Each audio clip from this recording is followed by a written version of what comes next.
Eko komo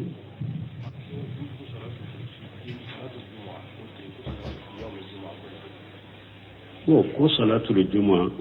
ko te qur'ana kono salatu fi yawmil juma de qur'ana kono ala ko qur'ana ko ya ayyuhal ladina amanu idza nudiya lis salati mi yawmil juma ni de salliya idza nudiya lis salati mi yawmil juma nu ye woleli ke kata sallima juma do ni juma sallu be juma sallite fa shawla zikrillah no tawsir kilab anyo de fanko qur'ana hada madente se ka qur'ana ayat tawsir ni e ka famu shawl silabun temiya ko man janna annahu ya'khudhu bil qur'an was sunnah la yaqtadi bi sahabati wala yattabi'a wa yattabi'a khayra sabilihim fa innahum min ahli al bid'ah bun temiya ko ne mo min ya miri ko ebe qur'ana mina ka barake nay ka hadisa mina ka barake nay ni tettugu sebo ko ni be sebo kasira tanata qur'ana ayawla ni hadisa wala ako e ka do ko e bidia mogode anko do fulo qur'ana te tawsir qur'ana ko te foni e yeretewo hadisa te foni yere ka famu tewo cido nye mogode yiranna ko an ka wulude ka famu ta qur'ana ni hadisa la khairun nasi qarani summa alladhina yulunahum summa alladhina yulunahum ako alekam manton jaman so here mabbe ya aleka jamainde shebo o ko fe jaman min betugo shebo ma tabi'in o ko fe jaman min betugo la tabi'in foi ka qur'ana ni sunna fahamu nunde ka famuka sino ni e yere aya do fo ki sago fola ki kamiruna fola wote minaw wodi yato ahmad ibn hanbali ko وليس في سنتي قياس أقول من يسنة أقول قياس تسنة لا وليس في سنتي قياس كافو أي يرد بدل قياس فاسد أي يرد بيسابو في القرآن لا شيرين كسنة لا عقيدة لا أقول تي عقيدة كولا ده أقول تي عقيدة كولا قياس فاسد وبقياس المتكلمين وفلسفة وأهل المنطق وبيضاف مما أهل الكلام وبفلسفة كلام بغو وبأهل المنطق أقول لك حكلنا دونيروتي قرآن كنو وقول لك حكلنا دونيروتي أغيرالا حكلنا منو قياسو تيالي منو نوبو ناتي ko hadisa munun nana akhilari diskuna sirla ko buciya ako haklina donyorote o yorola donc qiyasu donyorote o yorola ulu yettere la le qur'ana wa sunna la famu salafu salim nin kaddo donc min bo fo ko ka salli juma do de fora kay wa juma salli ma fo ayere de ka famu yoye ayere de ka famu yoye ni tara tafsir nyumam beta ubenni ayat tafsir ka ke juma salli de ni tara tafsir bunjeririta itara tafsir bunkasirita itara tafsir bagawita shego beka tafsirila beyenni ayate juma salli farda de iza nuda li salati mi yawmil jumu'ati fasaw ila zikrillah tafsir kalaw ya zikrillah ke munya kutuba ta tafsiruta fasaw ila zikrillah yo ke kutuba de juma kutuba yo de kawe kata ewa aya labana يا أيها الذين آمنوا إذا نودي للصلاة من يوم الجمعة فاسعوا إلى ذكر الله وذروا البيع ذلكم خير لكم إن كنتم تعلمون فإذا قضيت الصلاة صلوا فروغا مفو نجم صلي بنا فانتصروا في الأرض وابتغوا من فضل الله أي ترد كلوكا أكلك فسمن تانجني فانتصروا وابتغوا من فضل الله كتا آية لبا وجاء التجارة واللهو انفدوا إليها وتركوك قائما توسير كلاو ين توسير منا سيبو تارك تشيدن تو كتب كلانا تمام يمرسان ديسي كباريا من مدينة على يوجد donc jomba fo sisa ko juma salli ma fo qur'ana ko yoro joli ni juma salli forani aya ko donc yere ka famu do yo kele juma salli be qur'ana la ni nye juma farda yira wode be tafsir nyuma bela wode be sebo ka tafsiru la sebo ka famu yode tabina ka famu yode tabina ka famu yode ala kon ka tugu jama kulu saba min ko e won min jama kulu saba famu yede juma salli de yen ni nye qur'ana kono juma farda ya de yen ni nye qur'ana kono jama kumu sabai mbolo woni mo yo haklina bila ala ko bibla jannaba tasuma kono ayo fo yoro juma o man yusaqi rasula من بعد ما تبين له الهدى ويتبع خير سبيل المؤمنين نوله ما تولى ونسله جهنم وساءت مصيرا أنا قل مغو نيتيدو سوسو كندا بانغالين كوفيه ويتبع خير سبيل المؤمنين مؤمنو بفر لا نيون كامين كتاسراي تاسري كلاو بكون مؤمنو يجوني سيبو تابينو نين جما كل سبب فر لا نيون كامين كتوا تابولويه kammin ke farda kam ala ko ni eyo toy katan nunun ka nin jama kulu sabat wa siratana itara tugo ode ko i rabbila siramina ni ala bi tola de be sa kamilla garam bi bila jannaba ko tawa jama kulu sabaka famu yen ninde ni ayala juma ko de do juma farda ya de do e ka famu inde ala ko ni yu ka famu soso ko qiyama do ko abi fili jannaba ko kele fulana hari ni masabati qur'ana kono ni ciden ka hadisa sahalun nadala o be qur'ana kono ande la ko fo abdullah ibn mas'ud dondola akom mesi dangalendo ci alaye mesi danga ci renye mesi danga ewa alebe mesi dombaga alay mesi dombaga ci de mesi dombaga uya danga ne fana ba tigi danga muso dobe ko abu yaquba ay ummu yaqub ako abdullah ibn masruma eye kuma men fo janto ka kuma fo tala de ne qur'ana ta koy ne qur'ana kala koy kata fatiha fo wonna sabebe ne kunna me ka fo ala ye mesi donna danga ne mo ye qur'ana kuno de abdullah ibn masrur kama wa in kunti qara'itihi faqad wajaditihi akonna ya soriye qur'ana kuno kala ya durusi ka fo ala ye mesi don baka danga abe iyaye abe ya kala ya be ako ye jume ako ala ko oma atakumur rasulu faquduhu wama nahakum an fantahu ala ko cide nyi mindi awma ayamina cide nya fatanya ka bomina ya to ako to qur'ana ko ako be awa ko mesi danga li ko la mesi tigi danga be qur'ana ko awa am fana bode fo harin na ya sor juma farda yamana qur'ana ko na abbe hadisa salen ko no abe qur'ana ko ni mo ya nan kar yayi bannama jama kulu sabaka famunu wa farala nyokon ko odela ala ni fili jannaba kono yomala kama don ika sarabe ke ode donc ni subu haturbe jabe ni chodela ode aton ko aka kala aka dina fam donc bu e munye ahmad ibn hanbali aben nono fo kumi nya fo chogo mi aka usulu sunna walaysa fi sunnati qiyas kuma in ton hakli panna kade haba fo kata وليس في سنة قياس ولا تضرب له لأمثال ولا تدرك بالعقول ولا لأهواء وإنما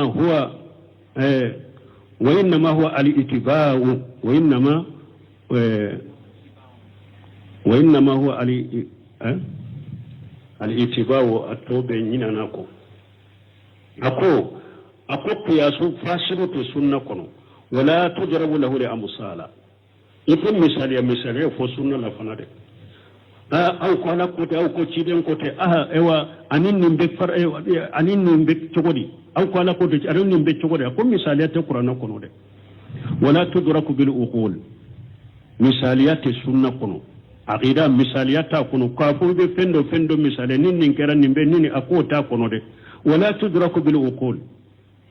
akul akhirate doni hakliye fana عقيدة أتدوني حقلية ولا لأهواي عقيدة تدوني نندم ويفناي وإنما هو الاتباع وترك الهوى جزاك الله خيرا وإنما هو الاتباع وترك الهوى أكو عقيدة موني كتبو دليلا وكواني كان نندم وتوي usul sunna imam ahmad min de ba kono donc jamana nyo nyalende no ode rejo so falende ode la uko uka e waqiyasu tiale uko de do akhida kono sunna kono ube ukatoka misali au nati sunna kono ube udunyana ni sunna ni akhida be doni hakili de ani nindingo oteni akhida kola ote sunna kola sunna ko ibi kan nindingo de toye ibe tugu delila ude kan nindingo toye mbe mum fo yode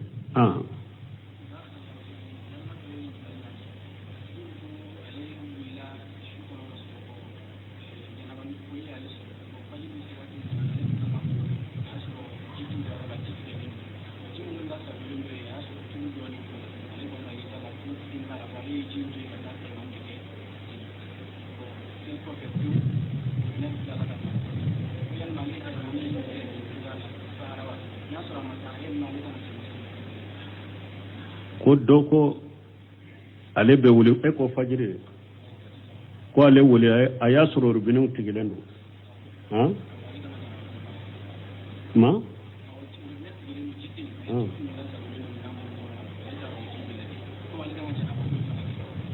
ko ale wulila fajiri a y'a sɔrɔ janaba b'ale la ji tɛ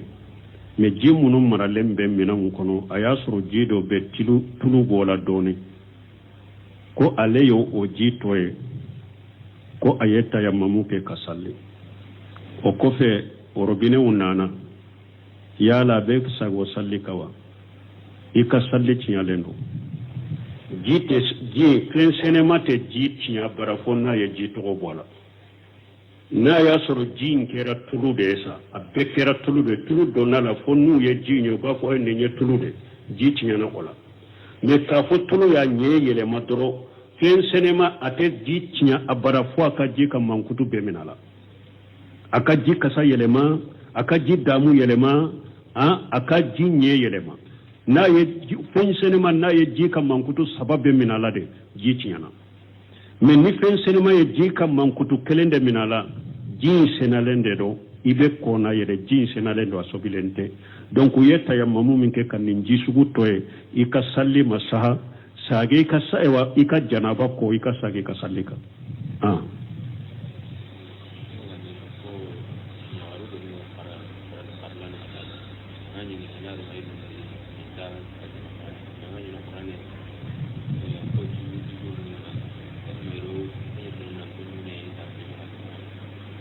bon ko ni muso min n'a bɛ kalanden musow dɔn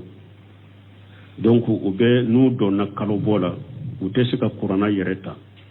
mais kuranna jiju ninnu misali la jiju amma jiju kasime u bɛ se k'o ta wa ayi ni kuranna de ye kuranna n'i bɛ hayidu la kana kuranna ta i bɛ se ka kala i kunna kɔni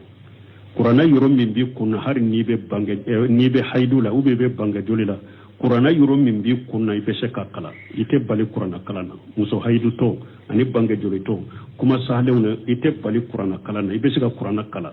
mais i tɛ se ka kuranna ta de donc o la o sugu e bɛ kuranna kala telefɔni la i ka telefɔni i bɛ kuranna ta aw la kala o la ou bien i bɛ gan don i ka bolo la n'i bɛ hali kuranna ta fɛn ka kɛ i ni kuranna cɛ i bolo ewa jalan kana ta ni foyi t'i n'a cɛ i bɛ gan don i bolo la ka kuranna ta ka kala ou bien i bɛ kuranna don fɛn dɔ kɔnɔ ka ta n'o ye ka kala n'i tɛ maga kuranna yɛrɛ la i bɛ se ka kala o cogo la mais hali kuranna jiju i kana maga la ka ta ni bolo ni fɛn tɛ n'a cɛ i ma i ka gan dɔn ou bien i ka ta ni fɛn dɔ ye ou bien i ka kala i ka telefɔni kɔnɔ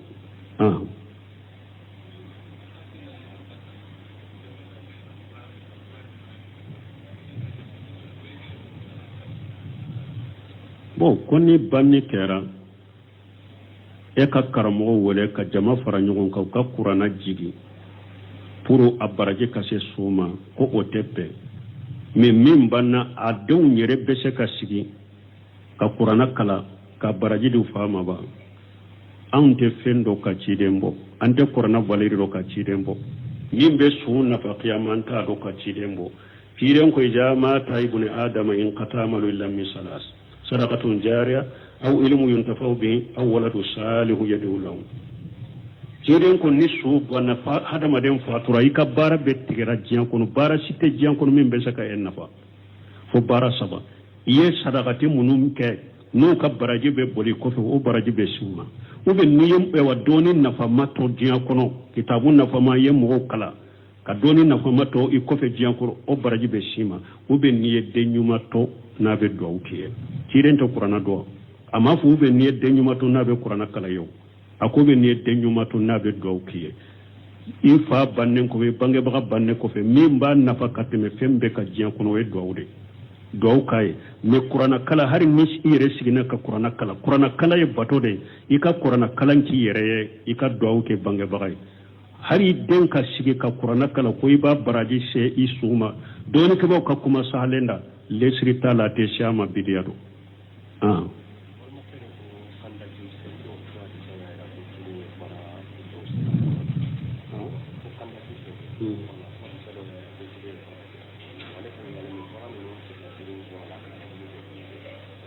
bon ko kanda be shedo alhajabu jama bayin tara bi madina ka sami ko cire ne farau ko ayu sira konola ko farau siri kunya munye fara nunu siri kun kera kungo de cide mina yaro hada mare ni kono lankolo yara I kongora ibe fege yade hari kajo aka gelema ite giriya donc fara fege ma nuna yu sira konola ku be se ka giriya chogomi fara nunu siri kunyo ode pour be se ka mina chogomi ka giriya chogomi aye fara nunu siri a konola kungo do keso pour akase ka giriya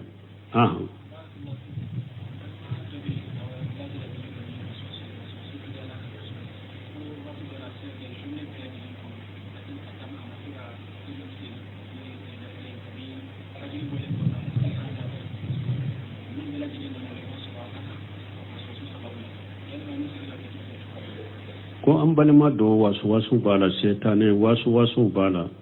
wasu jugu yaraka fo faradaw do temenaka faradaw do ye nyogon sorala bo abo ke chogori ni wasu de ya sorana hakili te nyogon ka muna tekilifu binna ka boka salli bette me hadama denga kasurika hakili nyagambilende do tekfilu binna ka bato yere be binna eka min temene ka latimina noy abora ya ayere kalama farda mununa abe wudude salli farda munun temena la kasuru hakilu ta chogola o sallita ko sarata ko obinna ka boka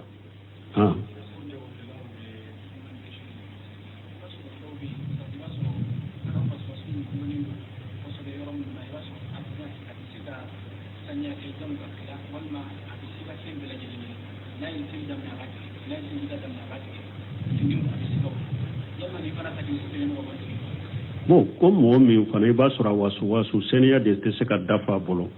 bon nimbe a sera ka yere seniya ka yere tila wasu na ka min salli o de baka na ma se ka tila wasu la ta yere bolo de bana de do la yukallifu Allahu nafsan illa wusaha donc ambe min fa ye doratirega atigi ba yere furake aba yere furake ni nye bana de ata yere bolo de aba yere furake donc kele fulana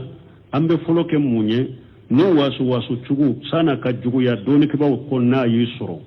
donc ni e yere donna awa e saliji damina ni saliji damina itemena yoro minka anani hakilila konni yoro matilade ni yoro makoda manyede sagaka e kana sagaka e ki ka salli dafa ka wuli kata e kana wuli wasu inofe don ke ba konni mo mi sana ka jugu ya ila ni yen ninka bibila abetige ka boyla e kana wula nofe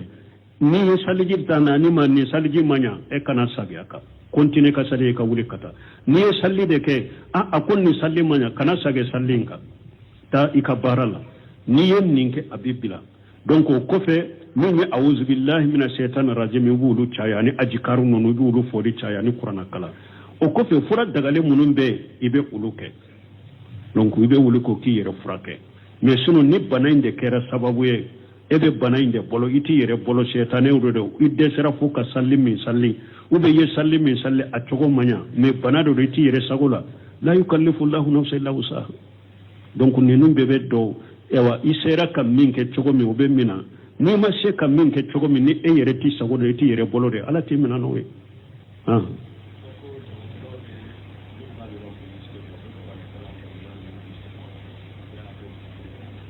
ko jago kelaw no be minan publicité be qur'ana bila minan publicité korobe chogori qur'ana ka boma ni nyeka qur'ana dogoya de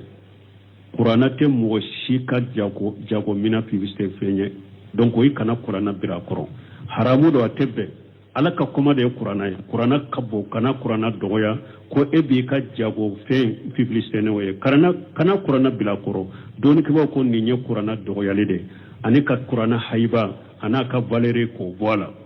atebe subhanakallahumma rabbuna bihamdika ashhadu an la ilaha illa anta astaghfiruka wa atubu ilaik ko mo do ko anye subuha ko munu fo ko ba mere jo soso la jamana kono ko juma sallite qur'ana kono te ko mo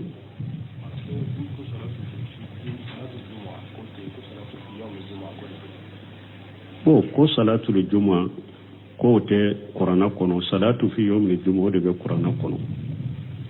على قرآن كو يا أيها الذين آمنوا إذا نودي للصلاة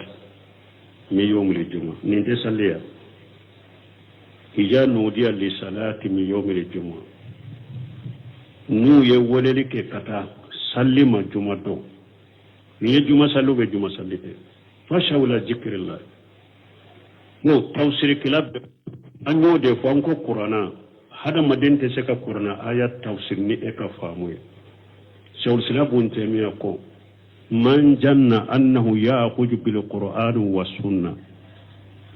لا يقتدي بصحابتي ولا يتبع ويتبع خير سبيلهم فإنهم من أهل البدع بونتمي أكو نمو من ياميري كو إبه قرآن منا كبارك ناي كحديث منا كبارك ناي نيتتو سيبو كو نيبه سيبو كسيرة تناتا قرآن آية ولا ني حديث ولا أكو إكادو كو بدع مغده أنكو دو فلو قرآن تتوسير قرآن كله تفوني يريتو حديثات تفوني يريكا فاموتو شيدن يمغود يرانا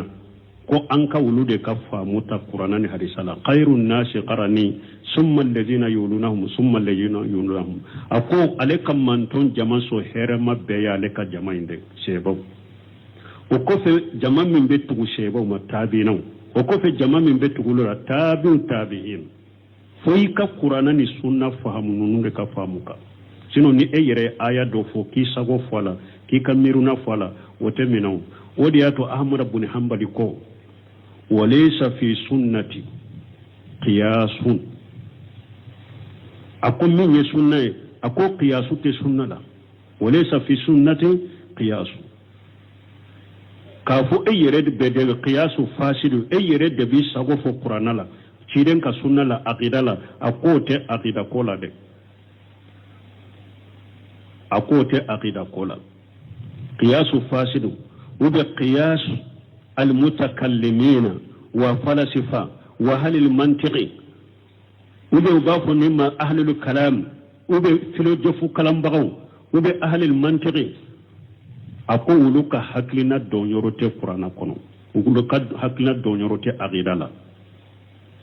حكلنا منو قياسو تيالي منو نوغو ناتي ko hadisa munun nana akilari duskuna sirla ko buciya ako haklina donyorote o yorola donc qiyasu donyorote o yorola ulu yedere la le qur'ana wa sunna la famu salafu salim nin kaddo donc min bo fo ko ka salli juma do de fora kay wa juma salli ma fo ayere de ka famu yoye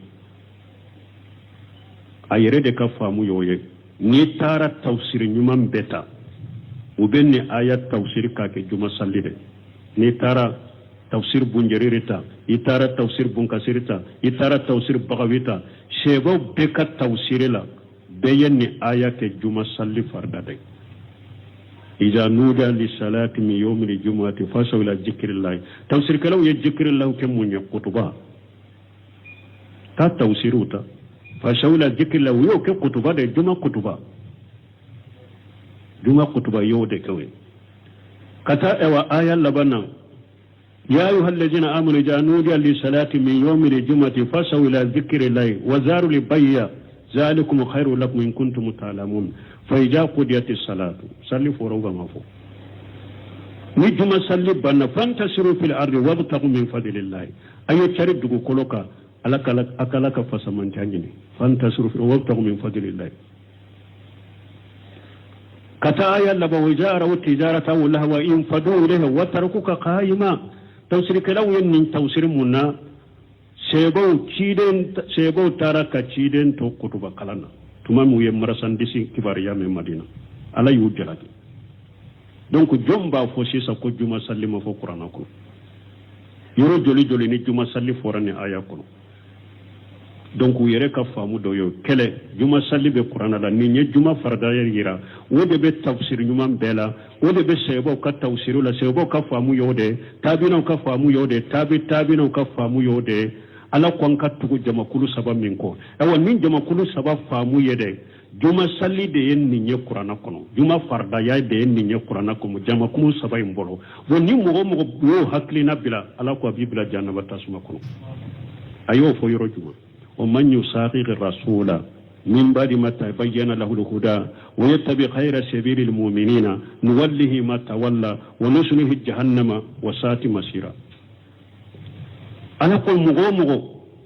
نيتشيدو سوسو كندا بانغالين كوفريه ويتبع خير سبيل المؤمنين مؤمنو بفر لا نيون كامين كتاسراي تشرك لو بكون مؤمنو يجوني سيبو تابينو من جما كل سبب فر لا نيون كامين كتوا تابلويه كامين كفرداي كام ala ko ni eyo toye katan nunu ka ninjama kulu sabat ewa siratana itara tugo ode ko yere bila siramina ni ala bi tola de ibe sa kamella garambi bila jannaba ko